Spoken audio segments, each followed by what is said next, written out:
Good morning, good afternoon, everyone. This is Live with Main Street, and you've got Anna, And Jim, Liz. and Liz. Come on, guys. Good morning, everybody. We're excited Morning. to be here with you on this Good afternoon. Good lovely seeing you all. Friday morning, afternoon. And the topic for today's discussion is open enrollment. I know it's coming to us very quickly, and so we thought that it's a good time of the year to chat about what options do you all have. We've gotten lots of questions around a particular topic that we'll address, but I think between the three of us, we've got some really cool ideas for you to think about, and some of the steps you can actually put in place now. So welcome. Let's kind of dive into Liz and Jim. Who wants to go first? Hi, good afternoon. As we are talking about this topic, we were just saying healthcare because all of our clients that wrote into us were asking us very specific questions about their health insurance coverage. And while that tends to be the bulk of the discussion, and you're always going to want to think about things like look at last year, for 2018 as a whole, for 2017, how much did you or your family spend in particular areas? What was the premium? What was your out of pocket? What was the cost of your prescriptions? And does it make sense to be on the current plan that you're on? While that is one piece of the picture, there definitely are many elements that open enrollment is the time to look at. And one of the biggest ones, as you can imagine, as financial advisors, we're going to remind you is your retirement contribution. So we would love for you to take a look at it, log in and see how much are you currently contributing. Is it possible to contribute an extra 1% or 2%? Are the retirement, is it performing the way you want it to be performing? And then also the health and wellness benefits. That's something I've seen with my clients, that I'm seeing tons of health screenings. I know for mine, I have Care First, and I actually had a $150 incentive to get a routine checkup with my doctor. So by going and getting a physical and getting, the green check marks I got, and it was a check in the mail, and it was $150. So I really encourage all of my clients to take advantage of all the features included, whether it's, a facility at a gym that's paid for by your membership, or maybe you get a call with a dietitian included as part of your plan. Just look a little bit beyond that average healthcare insurance coverage. And I know Jim said he had a few more things to add to that topic. Well, it's a good time to go down the list of all your options and think about them. Maybe not just all in one session, but look at your life insurance, look at your disability insurance, look at your flexible spending account, and think about how the need has changed over the last year or two, because some people forget that life has changes, and therefore maybe what benefits you use should be changed also to reflect that need to save or need to spend. And it's all about being prepared to help your family. And so that's why open enrollment is so important, just beyond which health plan should I do. Mm-hmm. And lastly, sorry, Anna, I know we're not going to give you any breathing room here. All right. I'll be quiet. I wanted to mention that a lot of plans have those comparison tools built in. So your employer is typically trying to give you as much information as possible to help you find the best plan for you. So really take advantage of those comparison tools. Answer the questions of how much, what are your family's needs right now, and which plan would you most naturally fit into? Especially if you don't know where to start, that's a good place to start, is to use those comparison tools within your own plan. Yeah, I wanted to add my 2 cents on that. And so I did a money date earlier this week on this topic as well. And there was, I'm sure you all can agree that there's particularly 3 areas where we see people kind of just, I think, without really any intention, oversee or miss, enrolling in. One of them is, Liz covered it a little bit, is making sure they actually are enrolled in a retirement plan. I just had a client earlier that I finished a plan for. She's a teacher, worked for at one particular school for 7 years, never enrolled in her retirement plan, right? So let's just start with at least looking into that. And Liz covered this too, but can you save a little bit more next year, right? It doesn't have to be breaking your paycheck, but can you save 1% more, 5% more, because there's lots of benefits. One of them being is you've got to be saving for retirement because it's coming. The other area that I think we see a lot too is not having proper disability insurance coverage. I feel like it's a broken, sort of a record that's always running in my head, like, okay, disability insurance, disability insurance, disability insurance. But I think it's so misunderstood in terms of how it's important and what happens, what could happen to your overall plan if you don't have proper coverage.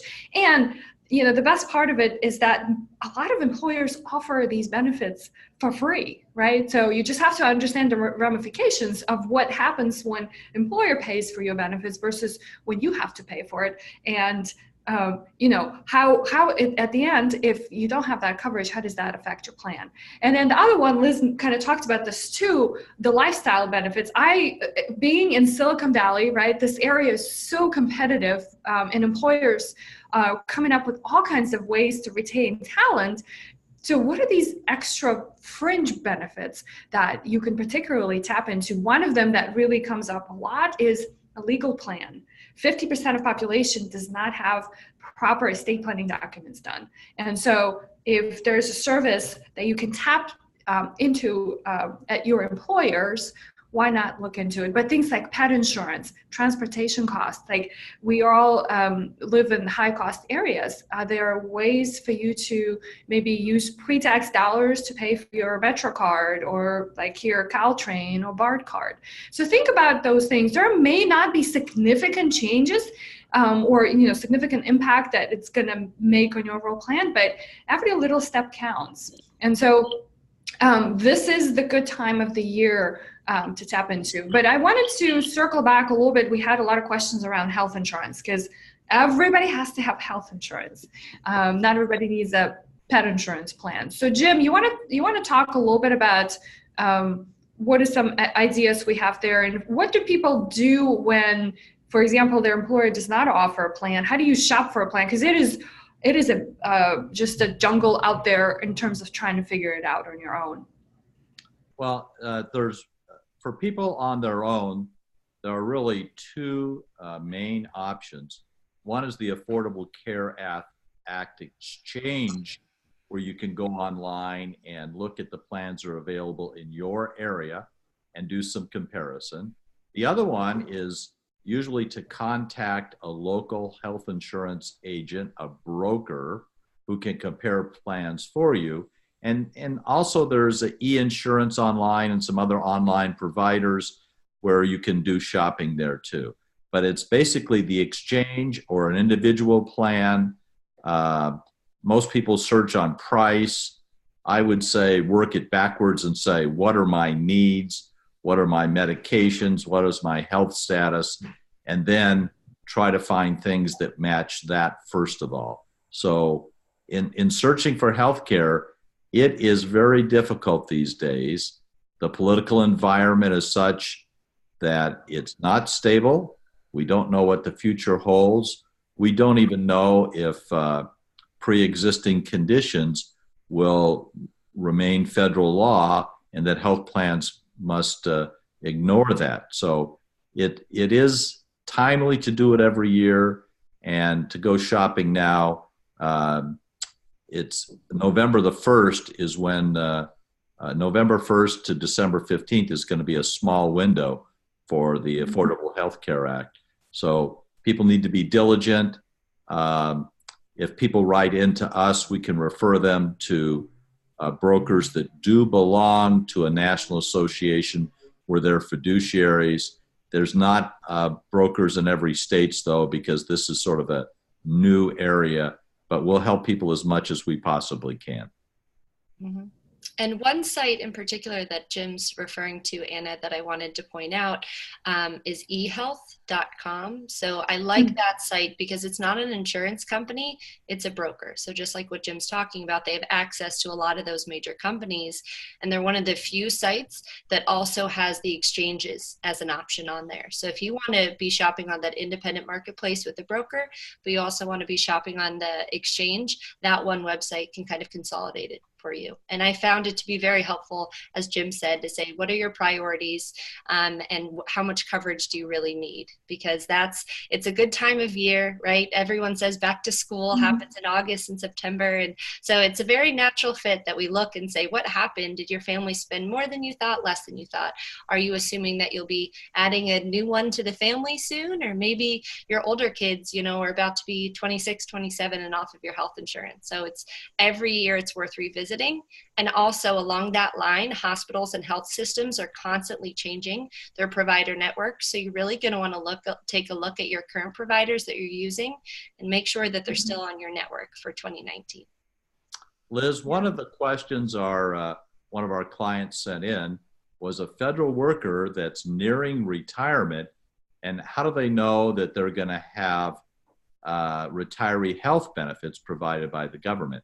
I think I can answer it in 3 different areas. Number one, they need to have been on the federal health employees plan for 5 years prior to retirement. That's number one. Number two, they have to be 30 years worth of service. And number 3, they have to be at the minimum retirement age, which depends upon their age, but it's anywhere between 55 and 57. And so those are the 3 elements. If you want federal health retiree benefits, 5 years on the plan, 30 years service, minimum retirement age. Those are the 3 critical things.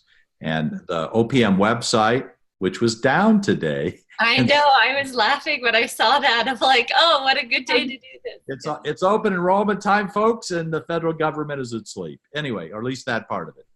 But I'm sure it will be up soon. Yeah. But it's undergoing emergency repairs.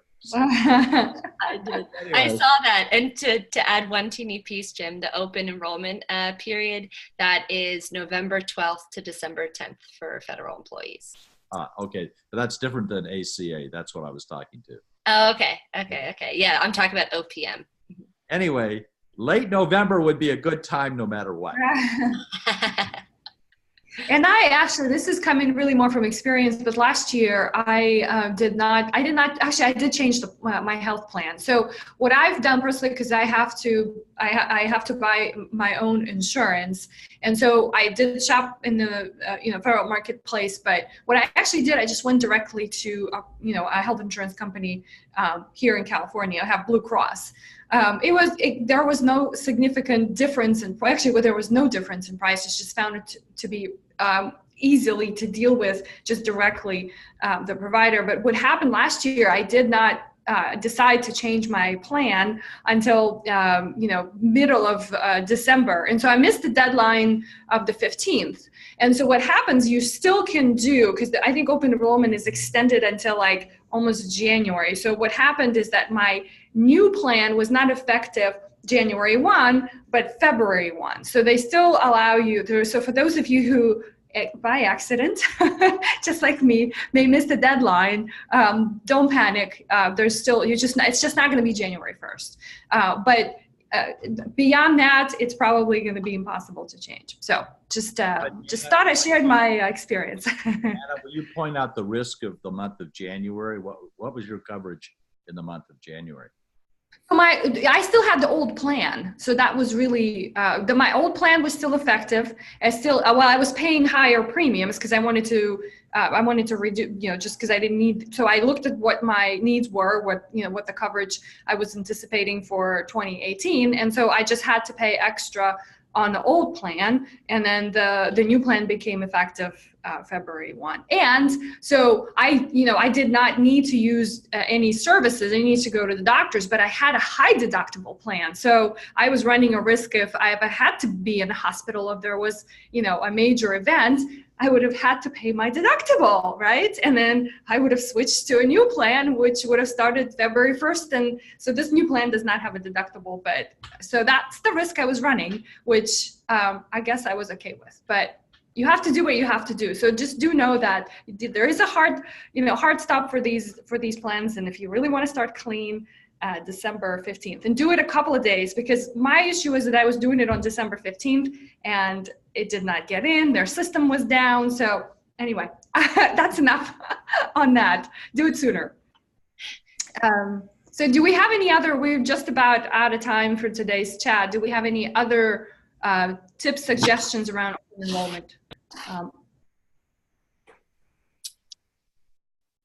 I would just add that for self-employed people, one of our clients that wrote into us was self-employed, and I wanted to make sure I got her an answer. And gohealth.com was supposed to be a wonderful website for her to be able to look at and find plans specifically for people that are self-employed. And their other recommendations, her major concern was she felt like she was being priced out of the marketplace and she could not find a plan, especially through ACA, that was available to her. So my research showed me that a lot of times it can be your local organizations or unions that offer a variety of benefits, including discounted health insurance. So one that I found for self-employed people was the Freelancers Union. So I just wanted to make sure I shouted that out since one particular client asked us about that question. And it looks like that particular union may be an opportunity to get her some health insurance at hopefully a lower rate than what she's paying today. Yeah, that's one thing. A good point here, Liz. I think it's worth reminding everybody that I mean, we have a lot of examples in our industry where we belong to all kinds of networks and associations who support, us as financial planners, right? And so there are, like a bar association or real estate, I don't know if it's an association, look there. Like if you're self-employed and don't have access to a variety of benefits because you're running a small company or you work for yourself, there are places for you to go and explore these benefits because believe me, the providers of the benefits understand the dynamic, right, of small business. And so there are places to tap into and take advantage of that group rate, right, perhaps, if it fits the best of what you're looking for. So don't discharge those memberships that you've been paying for over the years.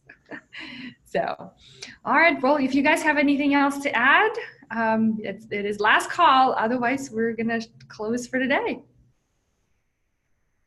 I'll take it as a no. All right, everyone, let us know if there's any follow-up questions on this topic. We are on for the rest of the month discussing all kinds of things around this topic. Liz and I have a webinar coming up, so stay tuned for that, a few blogs and so forth. So we'll be covering it for the rest of the month, and we'll see you next in November, and have the wonderful weekend. Bye, Jim. Thanks, Liz. Bye. Bye. Bye.